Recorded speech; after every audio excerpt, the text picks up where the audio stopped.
Le village commençait déjà à faire comme eux.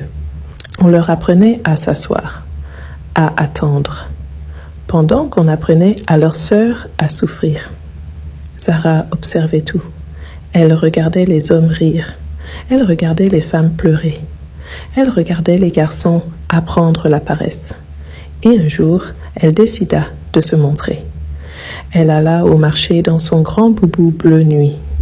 Elle marcha, tête haute. Elle dépensa sans compter. Elle acheta des étals entiers de tomates, de poissons. Elle donna des billets à tous les vendeurs. Elle offrit de l'huile, du savon, des paniers de vivres. Tout le monde la regardait. Les femmes commencèrent à chuchoter. D'où elle tire tout cet argent? Nous, on se bat tous les jours pour nourrir nos enfants, et elle dépense comme une princesse. Une femme comme nous en plus. Je suis fatiguée de cette vie. Mes jambes tremblent après le chant. Mon dos me brûle. Je veux devenir comme elle. Si tu trouves le secret, appelle-moi. Je te suis. Nana fut la première à avoir le courage de frapper à la porte de Zara. Elle venait juste de se marier, mais elle voulait déjà fuir. « S'il vous plaît, aidez-moi. Je suis désespérée. Je ferai tout. Je ne veux pas retourner dans mon village en honte. Mes amis vont se moquer de moi. Aidez-moi.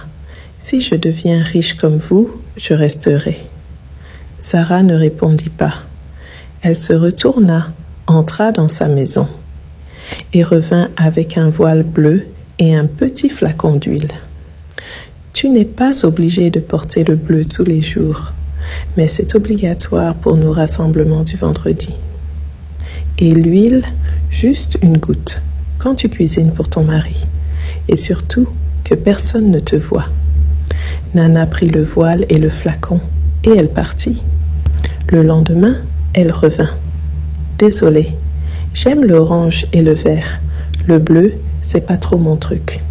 Tu n'es pas obligé de le porter tous les jours, mais le vendredi, c'est non négociable. » « D'accord, je comprends.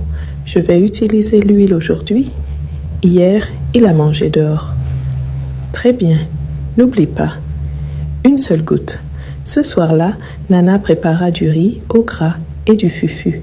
Elle mit une seule goutte d'huile. Son mari mangea sans rien dire. Puis, il lui demanda de lui apporter de l'eau. Quand elle revint, il était par terre en train de vomir des billets neufs. Nana s'arrêta, figée.